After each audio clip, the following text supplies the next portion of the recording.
Recently SSC GD constable 2024 की भर्ती को लेके एक फिजिकल का नोटिस काफी ज्यादा सर्कुलेट हो रहा है, जिसके बारे में मैं आप सभी को जानकारी देने वाला हूं। साथ ही में अगर नोटिस भी आप सभी को दिखा दूंगा, उसमें कुछ चीजें बताई गई हैं तो बिल्कुल एकदम से क्लियर आप सभी को हो जाएगा। तो अगर आपने एसएससी जीडी कांस्टेबल 2024 का एग्जामिनेशन दिया है तो इस वीडियो को ध्यान से जरूर देख लीजिएगा। वीडियो पसंद आए तो वीडियो को लाइक शेयर करके चैनल को सब्सक्राइब कर सकते हैं और बेल आइकन पे प्रेस कर सकते हैं, ताकि फ्यूचर में भी रेगुलर अपडेट आपको मिलते रहे। आगे बढ़ते हैं और पूरी जानकारी आप सभी को यहाँ पे देते हैं। तो देखो, आप देख सकते हैं कि यहाँ पे एक बच्चे ने भी मुझे इसके रिगार्डिंग मैसेज भेजा था। तो 1:03 पे इस बच्चे ने मुझे मैसेज भेजा था, तो मैंने बच्चे को भी बोला था कि अभी कंफर्मेशन नहीं हुआ है इसका, क्योंकि ये नोटिस मुझे थोड़ा सा पहले मिला था और जैसे ही मिला फिर मैंने कहा पहले इसका कंफर्म करते हैं, उसके बाद आप सभी को बताते हैं। क्योंकि बहुत बार क्या हो जाता है कि जल्दबाजी के चक्कर में जैसे वीडियो बना दो तो फिर उसका कोई मतलब नहीं है। तो मैंने कहा पहले कंफर्म करेंगे, उसके बाद में किसी को बताऊंगा। तो मैंने इस बच्चे को भी नहीं बोला कि रियल है या फेक है, क्योंकि मुझे खुद कंफर्म नहीं हो पाया था और मैंने अपना जो भी सोर्स है उससे यूज कर रहा था, जिससे कि मुझे ये कंफर्म हो जाए कि भाई ये सही है या गलत है। अब यहाँ पे इससे आगे अगर आप देखेंगे तो यहाँ पे आप सभी को कुछ इस तरीके से नोटिस देखने के लिए मिलता है, सेंट्रल रिजर्व पुलिस फोर्स, साथ ही में यहाँ पे फाइल नंबर दिया हुआ है और रिक्रूटमेंट यहाँ पे एसएससी सीटीजीडी 2024 नोडल फोर्स देखेंगे तो इंपोर्टेंट नोटिस कॉन्फिडेंशियल यहाँ पे लिखा हुआ है। साथ ही में देखने के लिए मिलेगा the PST PET event of CTGD examination 2004 in CAPF SSF rifleman GD and Assam rifles for qualified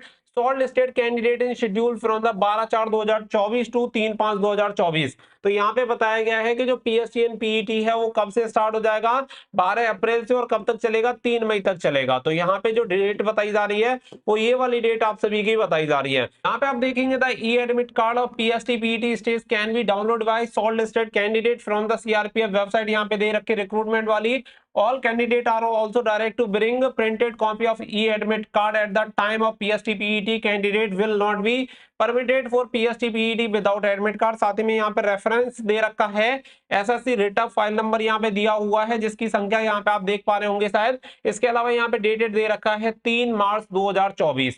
तो ये जो चीज है, सबसे पहले हम इसे क्रॉस वेरीफाई करेंगे कि जो यहाँ पे रेफरेंस नंबर जो दिया हुआ है वो reference number SSC write up file number यहाँ पे दे रखा है ये वाला, और जिसकी डेटेड संख्या बता रखी है 13 मार्च 2024। यानी कि देखो, समझ सकता हूं कि ये जो नोटिस है ये कॉन्फिडेंशियल हो सकता है। डिपार्टमेंट को जो नोटिस आपस में भेजे जाते हैं डिपार्टमेंट टू डिपार्टमेंट, ये सभी कॉन्फिडेंशियल ही होते हैं, पब्लिक डोमेन पे नहीं होते हैं। तो सीधी सी बात है, कॉन्फिडेंशियल है। लेकिन यहाँ पे जो एसएससी का रिटअप नंबर यूज किया है, इसमें डेट भी दे रखी है 13/3/2024, साथ ही में रिटअप नंबर फाइल नंबर भी यहाँ पे दिया हुआ है। तो इसका मतलब है कि ये वाला जो नंबर है वो तो एसएससी की वेबसाइट पे होना चाहिए। फिर मैंने इसे भी क्रॉस वेरीफाई किया, तो इसे क्रॉस वेरीफाई करने के बाद पता चला कि जो आपका नोटिफिकेशन रिलीज हुआ था उस नोटिफिकेशन का फाइल नंबर है ये जो यहाँ पे डला हुआ है, PPI 03/17/2023 -PP। तो ये वाला जो नोटिस नंबर है वही यहाँ पे रिटर्न नंबर यहाँ पे डाला हुआ है। और फिर मैंने देखा कि 13 मार्च 2024 को कोई भी अपडेट एसएससी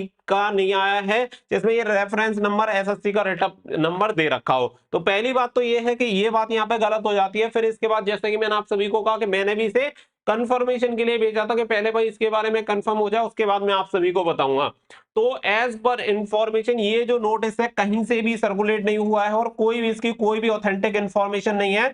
तो ये तो मैं आपको क्लियर कर सकता हूं, भले ही आपके फिजिकल कभी से हो। देखो, सबसे मेन चीज कि आज ये नोटिस मतलब जहां से भी कहीं से भी सर्कुलेट हो रहा है, इस तरीके का कोई भी नोटिस डिपार्टमेंट टू डिपार्टमेंट नहीं भेजा गया है।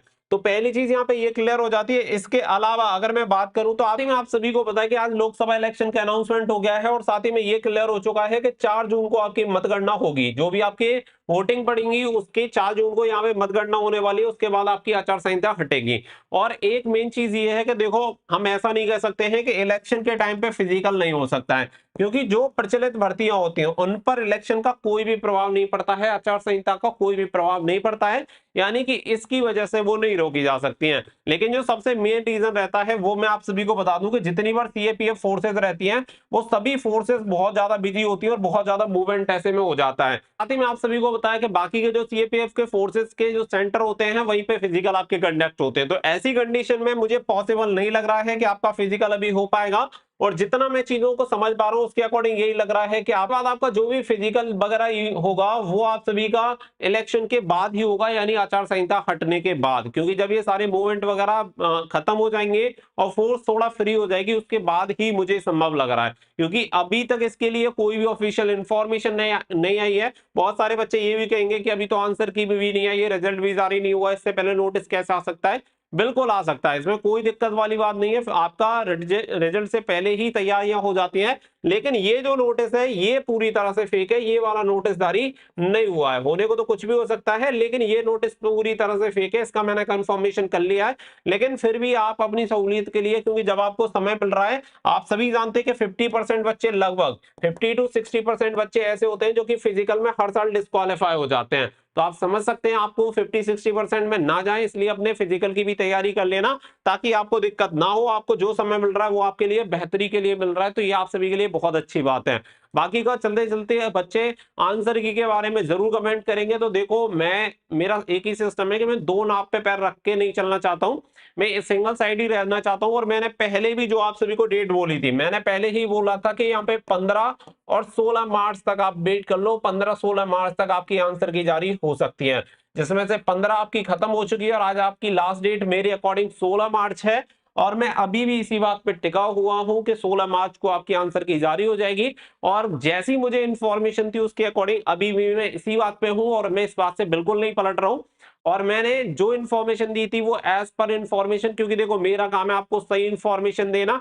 चीजें अगर बदलती हैं किसी भी रीजन से तो मैं उसके बारे में भी अपडेट कर देता हूं। अगर मैंने अभी भी इसके बारे में अपडेट ली तो भी मुझे यही बोला गया था कि आंसर की आ जाएगी, टेंशन मत लो। अब बाकी की जो भी चीजें होंगी वो आपके सामने होंगी। अगर 16 मार्च को भी आंसर की नहीं आती है तो सीधी सी बात है कि मेरी जो इन्फॉर्मेशन है वो गलत प्रूफ हो जाएगी, और उसके बाद जब भी आंसर की आएगी फिर कभी भी आए आप भी देख लेंगे और मैं भी देख लूंगा। उम्मीद करता हूँ कि चीजें स्पष्ट हो गई होंगी, तो अपने फिजिकल वगैरह की तैयारी करते रहो। बाकी का जो भी अपडेट होगी वो मैं आप सभी को एकदम रियल और ऑथेंटिक तरीके से प्रोवाइड करा दूंगा। मिलते हैं नेक्स्ट वीडियो में, फिलहाल के लिए बस इतना ही। So thank you for watching. जय हिंद, जय भारत।